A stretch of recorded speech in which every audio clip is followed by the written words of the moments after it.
জয় হিন্দ বন্ধুরা। বাংলাদেশের উত্তপ্ত পরিস্থিতিতে পাকিস্তানের 8টি সন্ত্রাসী সংগঠন সক্রিয় হয়ে গেছে। বাংলাদেশে আবারও অস্থির। জুলাই বিদ্রোহের অন্যতম প্রধান নেতা সন্ত্রাসী শরীফ ওসমান হাদির মৃত্যুর পর বাংলাদেশের মানুষ রাস্তায় নেমে স্লোগান দিচ্ছে, এমনকি গোটা দেশ জুড়ে অগ্নিসংযোগ চলছে। উত্তপ্ত বাংলাদেশে 8টি পাকিস্তানি সন্ত্রাসী সংগঠন এখন সক্রিয় হয়ে উঠেছে, যার মধ্যে একটি ভারতীয় সীমান্তের কাছেও তাদের ক্যাম্পকে স্থাপন করল। শরীফ ওসমান হাদিকে 12ই ডিসেম্বর শুক্রবার গুলি করা হয়। রিক্সা চালানোর সময় তাকে গুলি করা হয়। রিক্সায় করে যাওয়ার সময় তাকে পিছন থেকে গুলি করা হয়। রাজধানীর পুরারপন্টন এলাকায় বক্স কালভার্ট রোডে এই হামলাটি চালানো হয়েছিল, যেখানে নির্বাচনী প্রচারণার সময় হাদি রিক্সায় চড়ে যাচ্ছিল, আর সেই মুহূর্তে তাকে পিছন থেকে কে বা কারা গুলি চালায়, আর সেই গুলি লাগে তার সোজাসুজি মাথায়। এরপর তাকে চিকিৎসার জন্য সিঙ্গাপুরে নিয়ে যাওয়া হয়, কিন্তু 18ই ডিসেম্বর তিনি সফলভাবে 72 হুরপ্রাপ্ত হন। আর এই মুহূর্তে বর্তমান সময়ে পূর্ব পাকিস্তানের ঘরের 8টি স্থানে সক্রিয় হয়ে গেছে পাকিস্তানের সমস্ত সন্ত্রাসী সংগঠনগুলো।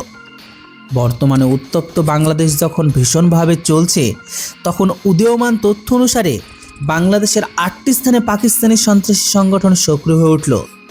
পাকিস্তানের সন্ত্রাসী সংগঠন আনসার আল ইসলাম, লস্করি তৈবা, চট্টগ্রাম, লালখানাই এলাকায় সক্রিয় রয়েছে। তথ্য অনুযায়ী হারুন ইজার, এমনকি প্রাক্তন মেজর জিয়া, যিনি বরখাস্ত অফিসার, এই সন্ত্রাসী সংগঠনের সমন্বয় করছেন।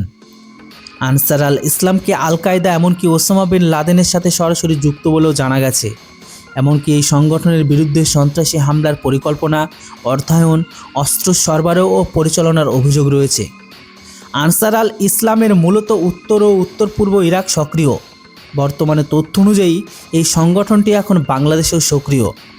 অপরদিকে লস্করি তৈবা অর্থাৎ এলইটি, অর্থাৎ যেটিকে আল কায়দা, এমনকি ওসামা বিন লাদেন এমনকি তালেবানের সাথে যুক্ত। লস্করি তৈবা 1993 সাল থেকে বেশ কয়েকটি বড় সন্ত্রাসীবাদী হামলার সাথে জড়িত রয়েছে, যার মধ্যে রয়েছে 2001 সালে ভারতীয় সংসদে হামলা, 2006 সালে মুম্বাই ট্রেন বোমা হামলা, 2008 সালে মুম্বাই হামলা, যেখানে 164 জন ভারতের নিরীহ মানুষ নিহত হয়েছিল। অপরদিকে বাসিলাতেও একটি সন্ত্রাসী সংগঠন সক্রিয় রয়েছে, তবে কোনো সংগঠনটি সক্রিয় সে সম্পর্কে তথ্য প্রকাশ করা হয়নি। তথ্য অনুযায়ী বাংলাদেশের তামিরুল মিল্লাত মাদ্রাসা একটি সন্ত্রাসী সংগঠন সক্রিয় আছে, আর ওই স্থানে ইসলামী ছাত্র শিবির এবং কি আইএসআই সক্রিয়। ইসলামী ছাত্র সংঘ হলো বাংলাদেশের জামাতে ইসলামী এর ছাত্র সংগঠন, যার শিকড় পূর্ব পাকিস্তানের প্রাক্তন সংগঠন এমনকি ইসলামী ছাত্র সংঘর্ষ, যেটিকে আইসিএস থেকে শুরু, যারা বাংলাদেশের স্বাধীনতা বিরোধিতা করেছিল, এমনকি একটি অখণ্ড পাকিস্তানের পক্ষে ছিল, যারা এখনও সেটাই চায়। অন্যদিকে মোহাম্মদপুর মাদ্রাসা একটি সন্ত্রাসী সংগঠন সক্রিয় হয়ে গেছে। পার্বত্য চট্টগ্রামে সন্ত্রাসী সংগঠন সক্রিয়।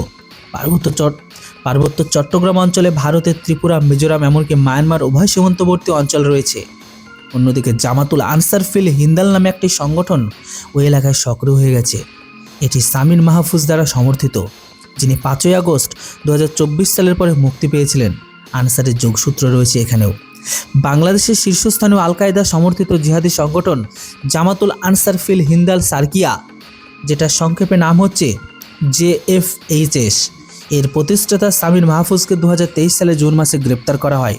যদিও বেশ কয়েকজন JFHS নেতাকে এমনকি জঙ্গিকে গ্রেপ্তার করা হয়েছিল, তবুও বাংলাদেশের সাম্প্রতিক রাজনৈতিক অস্থিরতার কারণে এই সংগঠন এখন একটি গুরুতর হুমকি। অন্যদিকে নদীর তীরবর্তী এলাকায় সন্ত্রাসী সংগঠনগুলি সক্রিয়, এমনটাই তথ্য উঠে এসেছে যে জামাতুল মুজাহিদিন এই স্থানে সক্রিয় রয়েছে। অন্যদিকে আবার নব্য জন্মনিয়া জেএমবি অর্থাৎ নব্য জামাত মুজাহিদিন বাংলাদেশ, যেটি আইসিসি দ্বারা অনুপ্রাণিত, বগুড়া এমনকি চাপাই নবাবগঞ্জ এলাকায় সক্রিয়।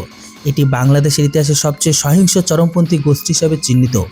চাপাই নবাবগঞ্জ জেলা ভারতের পশ্চিমবঙ্গ মালদা জেলা এর সাথে সরাসরি সীমান্তবর্তী, তাই এটি ভারতীয় সীমান্তের কাছে সবচেয়ে ঝুঁকিপূর্ণ এমনকি সংবেদনশীল স্থান হিসেবে বিবেচিত হয়। ঢাকার আবাসিক হলের স্থানে সন্ত্রাসী সংগঠনগুলি সক্রিয় রয়েছে। হিজবুত তাহরির সন্ত্রাসী সংগঠন এখানেও সক্রিয় রয়েছে। আশা করি বুঝতে পারছেন, গোটা বাংলাদেশটা এখন জঙ্গিদের পাকিস্তানের মতো উৎপত্তিস্থল হয়ে গেছে। সময়ের অপেক্ষা এদেরকে নিউট্রালাইজ করার।